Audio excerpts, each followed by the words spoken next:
Hi, I'm Andrea.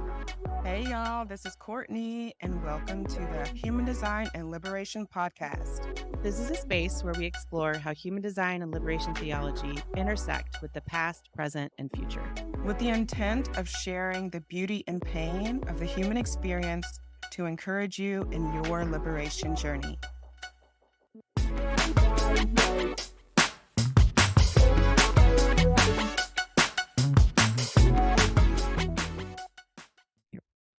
Hey, how are you? I'm good. How are you? Good, really good. Excited about this little new episode we're putting together. Me Something too. different. Something different. I mean, it was always Mhm. part of the plan, but Yes. it wasn't what we were planning on recording today. No, it was not. It was not. And it's probably going to be awesome for that reason. Mhm. I think so. So Courtney and I thought we would just do what we think of as like a current events episode. Yeah. Where we just like talk about what's going on. This is actually how we got started doing these conversations. We did them on Courtney's Instagram a few times, and her invitation for me to come over there and have this conversation is what beget the realization that HGX Liberation podcast needed to exist. So, Yes. Yes. yay. So, to kind of ground us, let's just talk about this moment in time. So we're Yes. recording today on Friday, March 15th, 3 days before my birthday. Yeah. Also 3 days before Mercury uh, gets into its retrograde shadow, correct? Yeah. Yeah. Right on the front door of the spring equinox. Yes. Yes. So the spring equinox is the astrological new year. Mhm. And it is essentially the moment when we bring all of the energy from last April through to today to a close. So Pisces season is basically the opportunity to digest everything that we have experienced over the last 12 months and Mhm. um process it, understand it before we move into this new cycle. Yeah. Yeah. Do you Um think that's why it's like one of the reasons why it's just been so heavy? I definitely think that's part of it.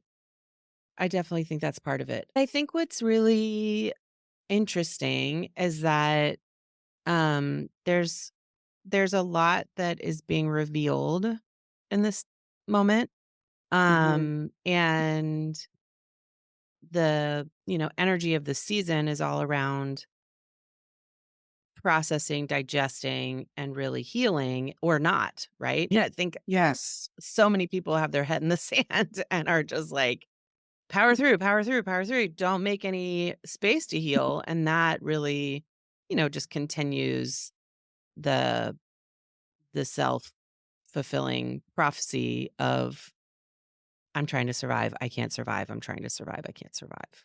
Yeah. Yeah. Staying in a delusion. Yeah. Yep. Yeah. This whole topic kind of came up because we were reflecting on just all the things that are happening right now and how it relates to this moment that we're in. We have Mercury going into its shadow on my birthday, on the 18th. And then literally a week after that Oh my goodness. is our first eclipse. And we're already kind of feeling those shaky vibes. I mean, you have Congress who hasn't been able to do their job for the last year and a half. Their Yep. job is literally just to pass a budget. Like that's the only thing that is their job. And they haven't been able to pass a budget yet somehow they're able to come out of nowhere and ban TikTok. Just Like, join forces across the aisle, like all of this consensus in a yeah, matter. I mean, it really feels like a matter of days. it literally was a Now, matter of days. of course, this has been on the table for years, but not in a serious way because it's kind of an unserious issue. And like, I do understand that there are several sites that are banned in China and other countries that are American. So, like Google, Mm. all the Meta stuff, X, a couple other social media platforms, American social media platforms are banned in China. And so the argument was that, well, of course, America should ban TikTok. But the thing about it is, China is a communist nation. Right. That part. You know what I mean? And it's I do. and we have we have a Bill of Rights that includes free speech. Right. And so I just find it really interesting that is even an argument being made. You know what I mean? Like it's I an do. argument that's actually being made in the American media. Um, the press being the fourth, pillar of this representational democracy that we have. And they are making this argument. It's like, well, China's banned all of these sites from us. We should do the same. It's like, it's not Yeah. that's they did it because that is of their ethos to do. That is their belief that the government has the right to censor media Right. for the benefit of their power, for the benefit of the government's power. And, of course, objectively, according to them, for the betterment of the country itself. But for the United States to be adopting, it's very much Overton's window, right? It's Yeah. very much like this is not a normal conversation for a representative democracy to be having. Right. And the fact that we're trying to normalize this idea of censorship being for the betterment of our country for whatever reason is uh, not good. Yeah. It's not self. It's It's literal not not self. so. So what's interesting is Ra talks about this all the time when he's talking about rave psychology, which is, the part of human design that talks about determination and Hmm. digestion, all of these different aspects. Um, but specifically around motivation and personality view, which are kind of the ways that we naturally make decisions, why we make them that way, or the perspective that you naturally have on things. My view is a power view. And so when Mm, I am in alignment, I can see the power differentials. I can see who's winning, who's losing, what's happening, right? I'm kind of like a yeah. scorekeeper. And Mm, what I see happening in this dynamic is you've got authoritarian governments who their values are aligned around that. For right or hmm. for wrong, right? We have judgments about it, but at the end of the day, that's for those groups of people to determine. Yep. But then we have the not self of our government trying to adopt a value that we don't embody. And so, Hmm. of course, the reasoning is going to be tinny. It's going to be like very Yes. thin. It's going to be very superficial because when you're in the not self and you're in transference, so basically making decisions from that not self place, the Right. reasoning is not going to be thought out and have a lot of depth to it. Right. Right. And so it's kind of just like a whole, you know, expose Yes. so then the question is why are we in not self? Like what is throwing off our congressional leaders to Right. be in this state of panic that they're Yes. not able to pass a budget for 18 months, but they're able to pass a ban on TikTok in 3 days, right? And I really think it gets back to the Pluto and Aquarius themes that Yes. are prevalent, right? TikTok is a very egalitarian system. Hmm. Everybody has an equal voice. They're not creating algorithms to placate the power differential in our government, right? They're not Yeah. creating algorithms, less so anyway, for, you know, big names or Right. keeping current lines. Like they're really disrupting all of that. Mhm. And Yeah. so then it feels threatening to the people who are trying to keep those power structures in place. Right. It is, and it's very oriented to young people. I think, in the early days of Facebook, it was very, of course, oriented to young people. I Hmm. think Instagram became that, like, the young Hmm. person's, like, answer to the, you know, To their parents getting on graying Facebook. yes, the graying of Facebook over the years. And it really became that, and then Instagram was bought by Facebook into Meta, and now it's just a giant commercial is really what it feels like all the time. Yeah. And so kids, young people turn to, and then YouTube is just like, what it is. And so kids turn to TikTok, and I feel like that's part of the reason why it's so egalitarian is it's very useful, and it's like it's a voice for young people. Yeah. And it's a place where they can really just interpret the world their way. So Yeah. they're seeing things that are happening in the world, they're experiencing their own emotions and feelings, they're um, reacting and responding to the things that we're doing, as millennials and Gen Xers and the decision making class essentially. And their reactions to that are actually incredibly powerful. Like one of the first things I thought about was how during the 2020 election, how these young people were organizing on TikTok to reserve spots at Trump rallies, Yeah. to basically fill them up and then Not go. like no and not go. And so you have rallies that are like half empty because Yeah. these young people have organized here. So it really became like it's essentially like there was Black Twitter, which kind of like this Twitter subculture, which organized Black and brown folks. TikTok had its own way of allowing young people to self organize, to self actualize. But I do want to say that TikTok definitely had its dangers. It had its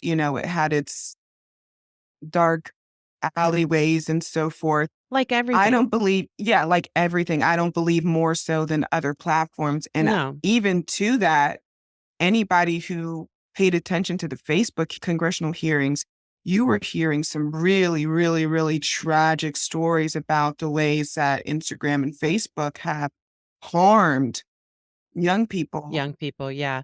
And there's a Yeah, lot of reports that TikTok has done more to reduce harm to young people than any US social media company. So I that believe that. argument to me doesn't stand. It doesn't stand, and it also doesn't stand because our government has yet to do anything about Facebook and Instagram. Right. Right. They have yet to organize themselves to sanction Meta, Yeah. but TikTok becomes their gathering point. Yeah. I think just again, like the discrepancies on top of discrepancies that are happening. Inconsistencies. Yeah, Yeah. yeah. To me, it smells of anti-blackness. Yeah, say more. When you look at TikTok, it is owned by a non-white person. And it is a platform that has really doubled down on this egalitarian sharing of information. And Yep. so both of those parts of it now, I mean, Black creators have been very vocal about issues with TikTok. Mhm. And TikTok has made some adjustments and Yeah. has really tried to listen to those creators. So I don't think they've done enough. I mean, I really don't think No. from a censoring Black creators, but that's an issue in Meta. That's an issue, Again, yes. across the board. Again, anti-blackness. Yep. So we're just looking at like different shades of Mhm. anti-blackness, right? Mhm. Um, but when you look at the populations of the global majority, black and brown individuals, businesses, etc., they face more strict criticism. They often Yes. experience greater consequences for things that white organizations are doing and getting away with Yeah. every day, right? Mhm. So I really feel like these sanctions on TikTok are very representative on what our government runs on, which is whiteness. Yes. Yes. It also, I think, exposes the reason why we haven't been able to make progress as a country Mm. is because Mhm. our values are so misaligned with our actions.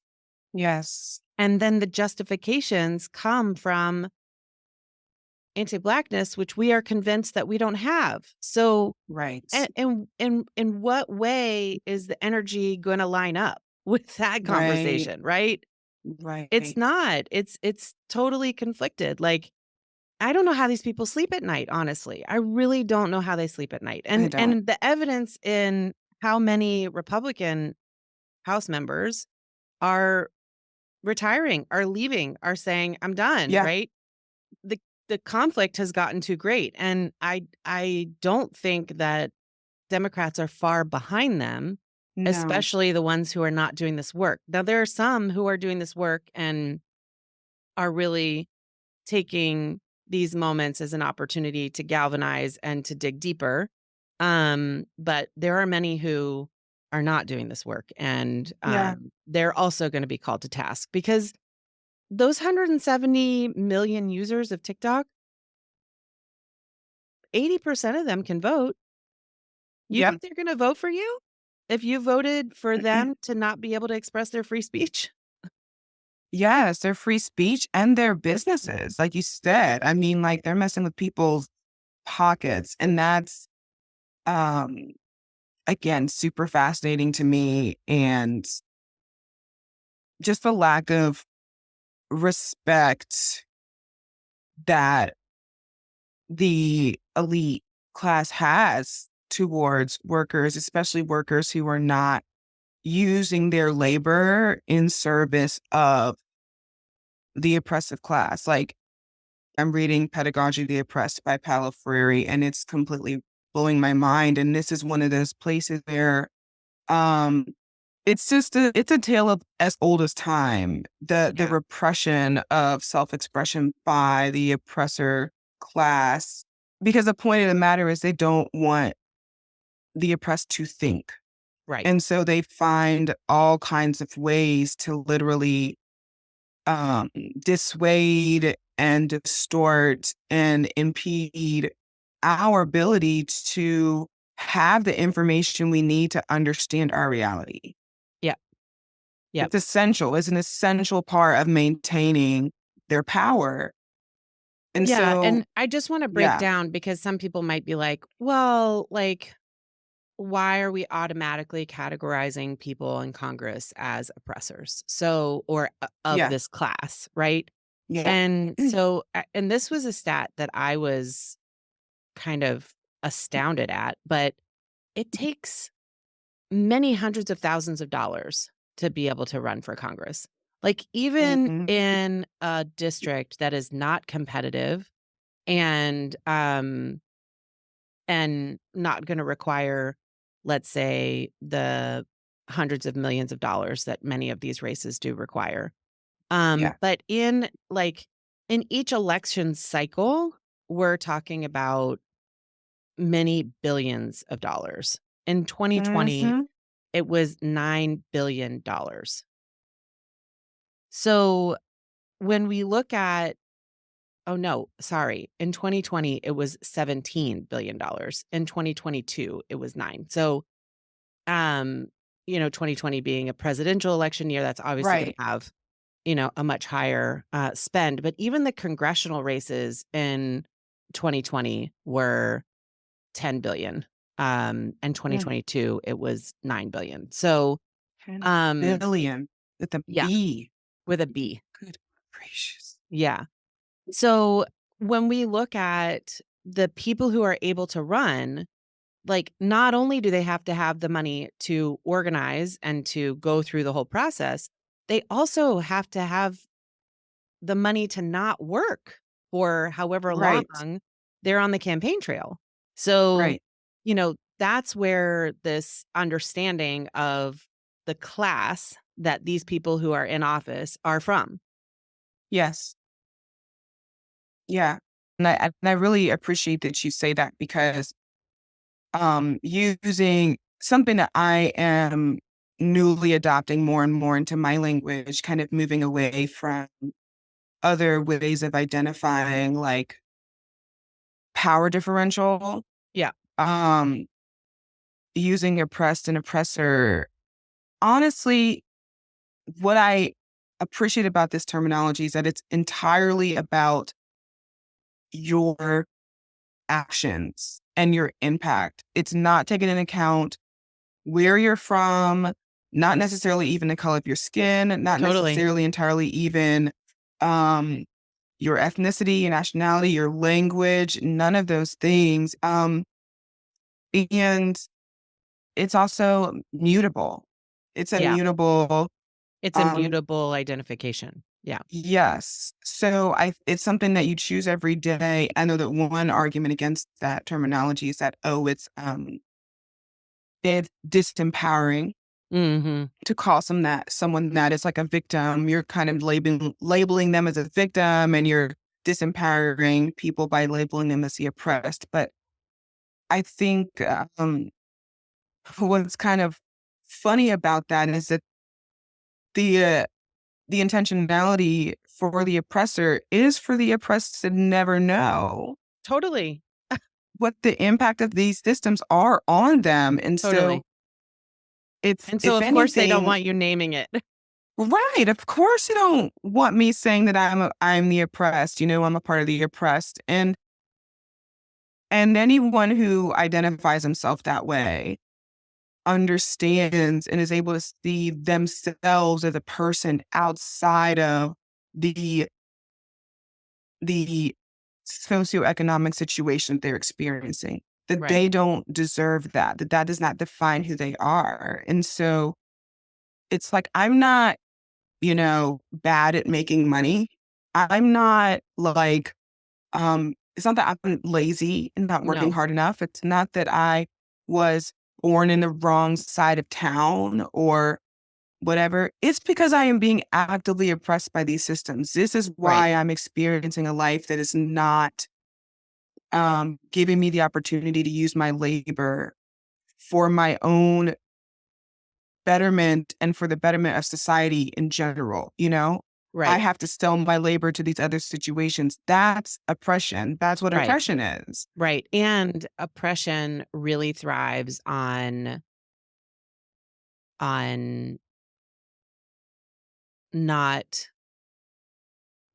differentiating, Yes, right? exactly. It's like the antithesis of these tools that we're using. And I think that's part of what gives me hope is that as Mhm. we get closer to 2027, which we are going to do a whole episode on, we were going to do that today. It's coming. It's going to come next week because this Yeah. needed precedence. But as you'll see as we dive into what 2027 is all about, these these systems that homogenize, that's the word I was searching for, are not going to hold up Yes. anymore. They're not going to have the support Mhm. from the background frequency anymore. So, really getting into practice with using your strategy and authority and noticing where you are being guided against the current and Mhm. how you feel taking action for yourself against that current is going to Mhm. just strengthen your ability to navigate the uncertainty that's going to exist for the next Yeah. while. I mean, it's just going Yes. to be a while. Yes. That absolutely, like, really seeing differentiating yourself from the conditioned societal state. Yeah. and also being able to see others as differentiated beings as well, Yeah. and to really respect and embrace and see as a um, benefit to our society moving forward in a more liberated way. Um, And also your own individual yeah, process, you know what I mean? Like, right. seeing other people as differentiated just it helps your own process of differentiation. Yeah. Yeah. And I was going to say, but it allows you, like, allowing that to guide how you relate to other people, Mm, how you yeah, relate in every like layer from the family all the way up to how we're running businesses, organizations, um, locations and municipalities, all of that. Like seeing people as we each have something important to bring to the table.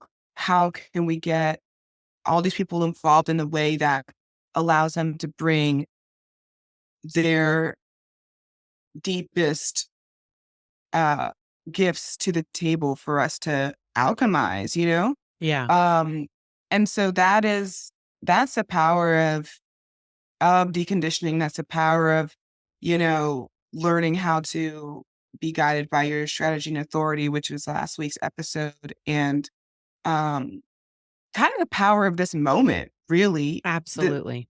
Yeah. It's the power of this moment, and it does require nervous system capacity. Mm, yes. It does Yes. Speak on require that.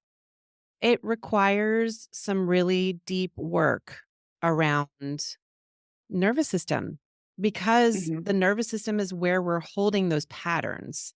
And so when we look at, for example, the nervous system of the elite class, which is Mhm. mostly descendants of Western Europeans, mostly white, then what we see is the amount of oppression, self oppression that is Yeah. required in order to be able to oppress others the way that we are doing that.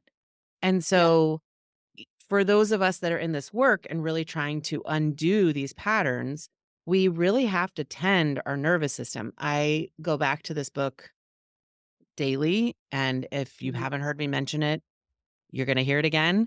It's My Grandmother's Hands. Okay. My Grandmother's Hands is like, it is a must have for anybody on their human design journey, from my perspective, because if you don't tend Yeah. to your nervous system, you cannot follow your strategy and authority. Yes. You just can't, which we talked about in the last episode. So, really taking the time to do the things that allow you to have more capacity in your nervous system. What is that going to enable you to do? It's going to enable you to speak up when somebody's being harmed in front of you. It's going to enable you to stop when you see someone pulled over who is Black, and you just want to Mm. bear witness and make sure that nothing happens to them. Right? Like, Yeah. these are the actions that it's gonna take to disrupt these oppressive systems, but even just in those 2 examples, you can tell how much nervous system capacity is required to be able to do that, Yes. right? Absolutely. Yes. It's not something to take lightly, and so, um, like, one practice that I have been doing for the last 29 days is, I've been really focused on moving my body to close emotional loops, to close Mm. stress cycles in my body. And this comes from a book about burnout. I'll find the book and we can put it in the show notes. Um, but, you know, healing these anti Black ideas about exercise and Mm.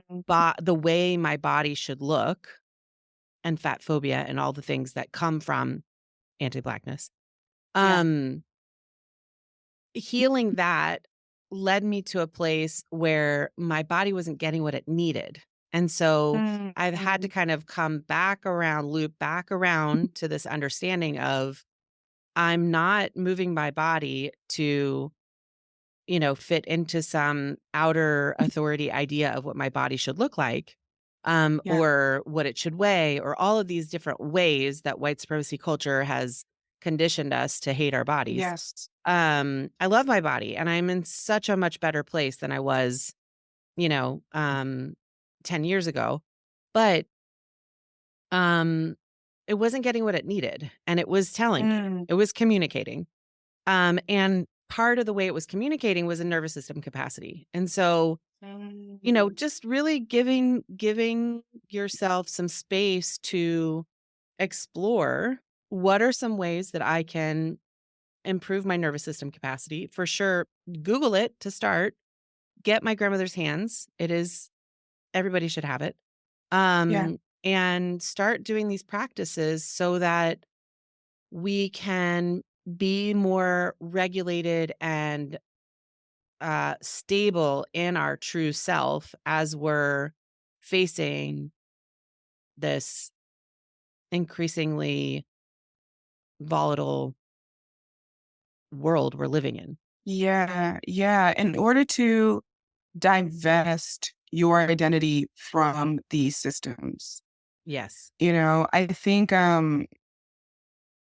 that's that's a big part of what I see as um nervous system regulation is divesting your identity from the oppressor's identity and the Absolutely. identity that the oppressor is trying to place on you. Project Um, onto you. Yeah. yeah, and so another thing I wanted to bring up, which this is so good. Another thing I want to say is that, and this is a beauty of human design as well. The work that we do to regulate our nervous systems and the work that comes out of our regulated selves is going to look different from person to person. And I think that's just a really important thing to say in a time where we still have the inclination to say that the things that work for us should work for everybody. Yeah. The ways that we show up in the world, what our activism looks like, or our labor looks like, or what our family rearing looks like is something that everyone should do. Not to say that that's not something that you should share, because I think sharing your stories is Absolutely. essential. But I think treating what you are feeling mandated to do or what is working for you as something that is this blanket Yeah. panacea for everyone is that dangerous territory that I know that the changing um with Pluto and Aquarius and 2027 again is Mhm. pushing us out of, like, the Yeah. background frequency of that inclination is being taken away. And so um again, it's just one of those things to remember. And the reason why I'm bringing this up is because I am reading um All the Black Girls Are Activists Yes. So by Ebony good. Janice, Yeah. I just and the got mine. whole it's I'm so excited. so, so good. Um, and it's about Black women's work in dreaming. Mhm. Like, our radical act is dreaming of who we can be outside of white supremacist systems. Yeah. And I mean, I see that that is good for everyone to do, but if we stay inside, like, reality, and we stay inside history and see the incredible amount of labor that Black women have put forth as activists, um, that I mean, you can just think of, I feel like for a lot of us, surprisingly, and I think we surprise ourselves, and you will surprise yourself if you do this, but when you think of activists, just in general, in the United States, a lot of the people that are going to come to mind are going to be Black women and femmes. Mhm. Um, which is funny because the conversation never looks like that. But the Yeah. reality is we're just so present in the work. And that has been a good thing. It's, survival, it's gotten us here. At the same time, it's not going to get us to the next place. No, and it comes from a place of deep suffering. If you look at the Yeah. people who have had to suffer the most, it's Black women. And so, Yeah. of course, Black women are the majority of activists because they don't want others to have to suffer the way that they have had to suffer. And Right.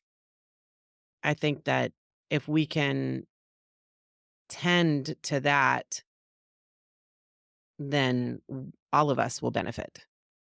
Right. Right. And us showing the world how to do that by pulling back and dreaming Mm, and saying no yeah.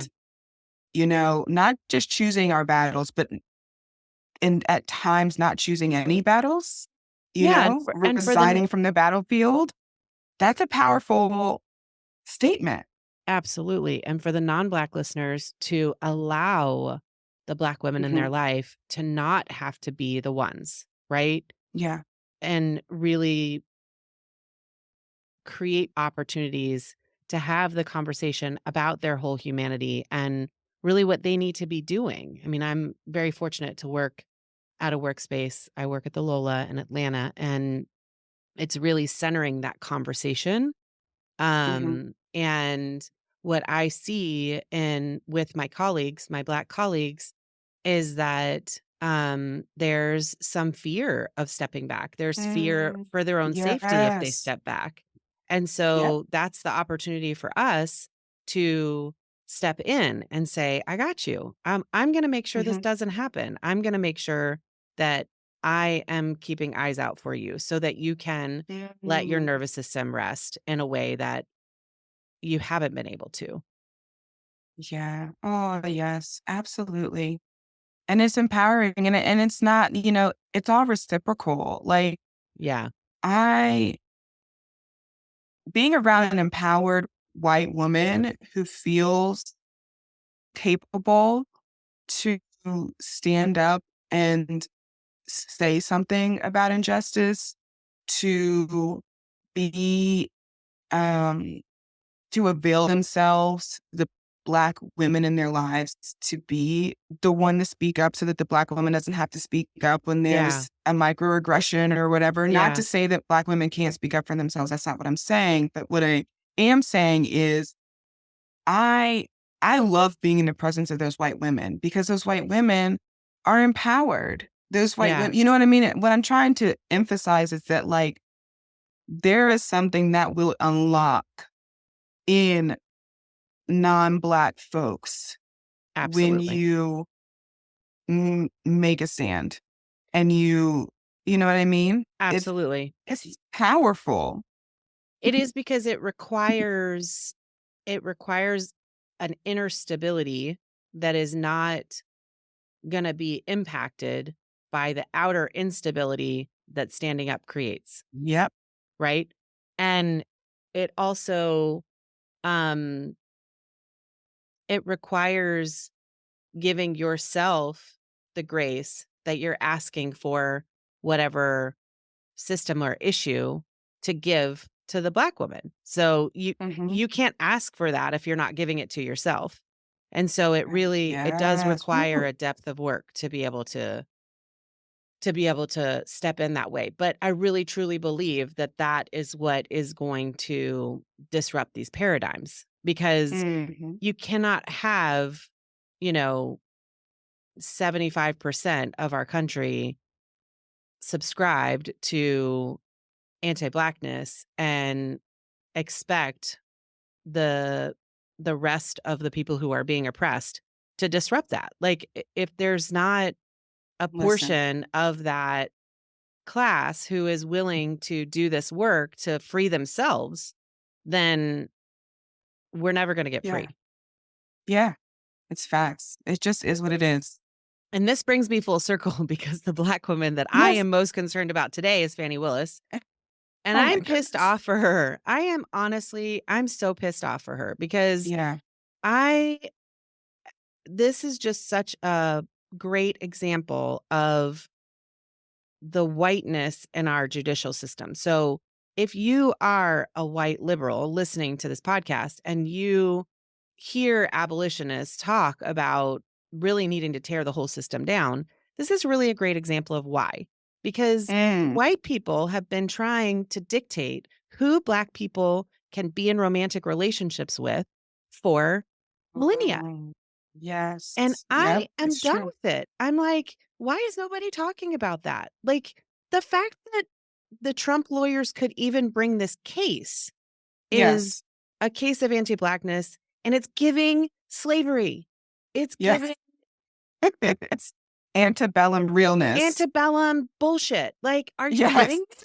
Are you So kidding me? true. In 2024, we are putting a Black woman on the stand to defend a romantic relationship. Okay. Can we Yeah. get the white judge and the white lawyers to confess the number of times that they sold partners away from each other so that they would be available for rape?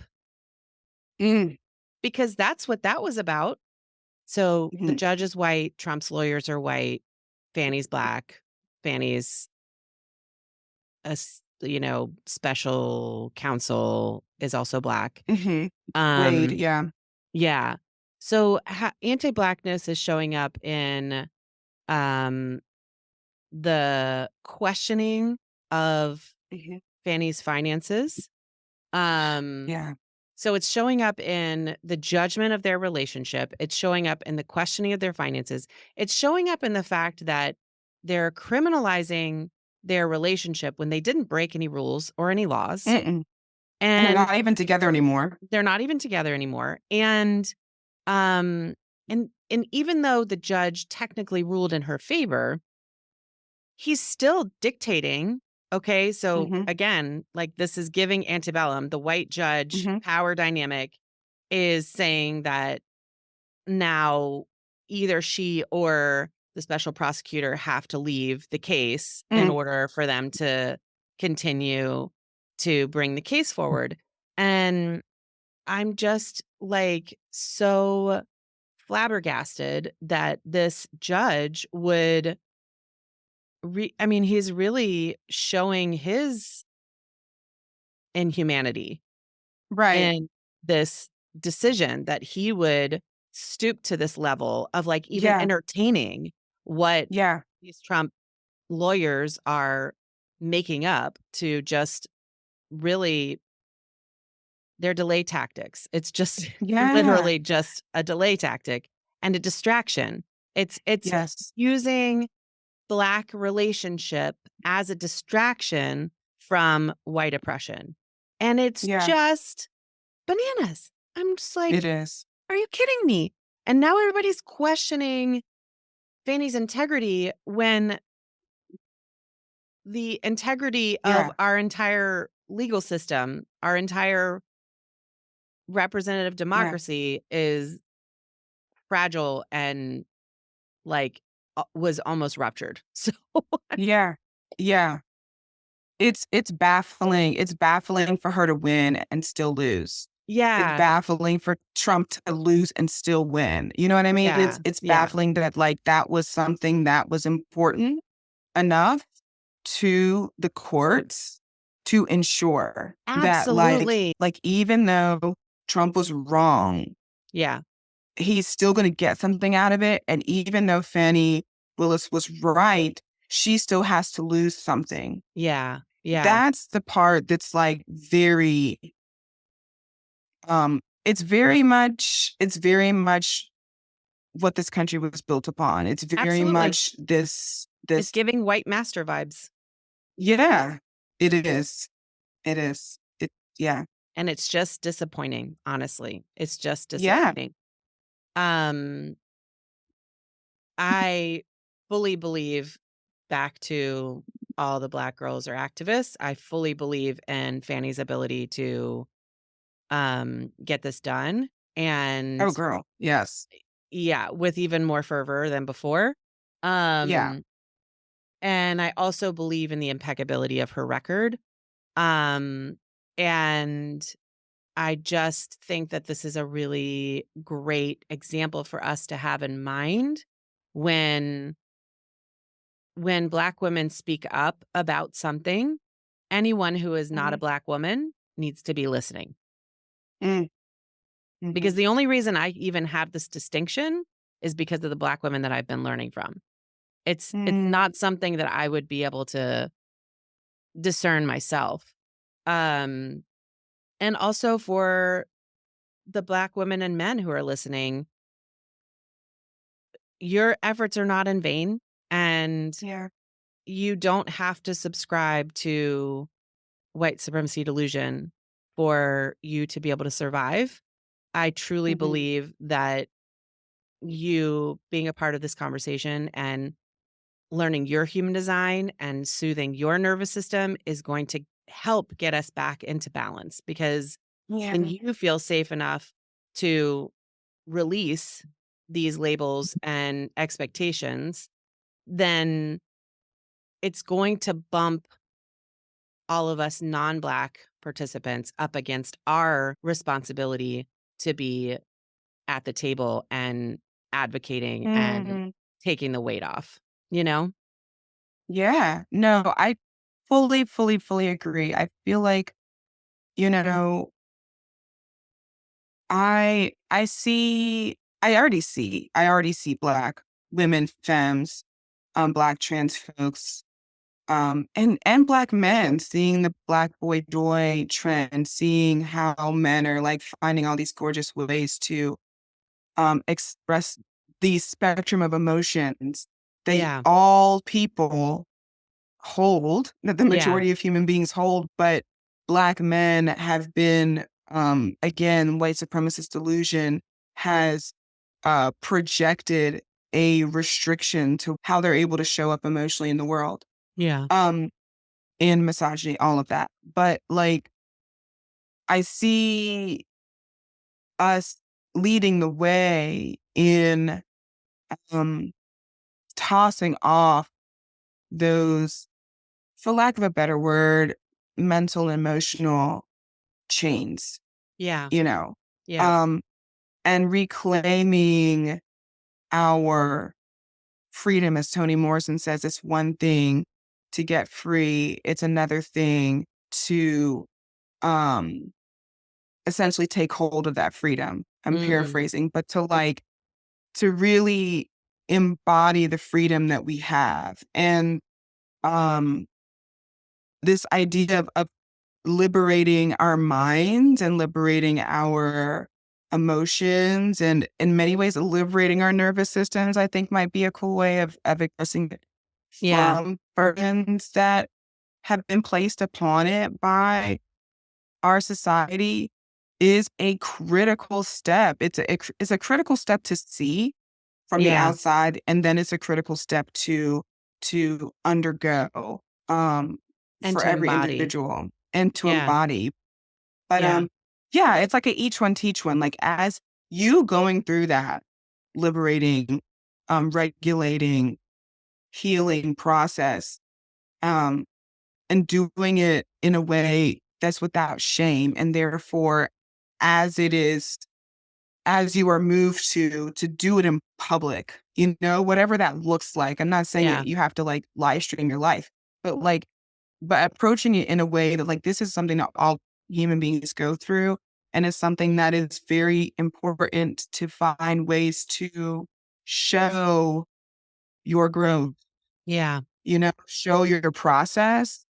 Um, that the impact of that is um has already been a very important, powerful movement in its own right and will continue to be so um, for everybody. You know, Yeah. it there are deep roots in the Black community of this work. Obviously, like reading Ebony Janice's work, she sees this as like the fourth wave of feminism, Black Mm. feminism. So there is the movement and it very much is deeply rooted in the Black community, but it's something that is available to everyone. And as we get on board and choose this liberated, regulated life that rejects the labels and the oppression that is being foisted upon us, Yeah. that turns attacked. You know, a free mind is Very powerful. Yeah, and that's what we're all about. Mhm. Yep. That's why we're here. That's why me and Andrea are even here. This is what we are adding our voices to this work. Yes, and I'm so grateful to be here. Me too.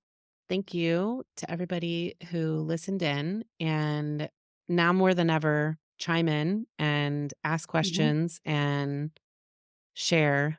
We want to hear how this is supporting you and what else we should talk about. Yeah. All right, y'all. Have a great week. Until Yeah. next time. Till next time.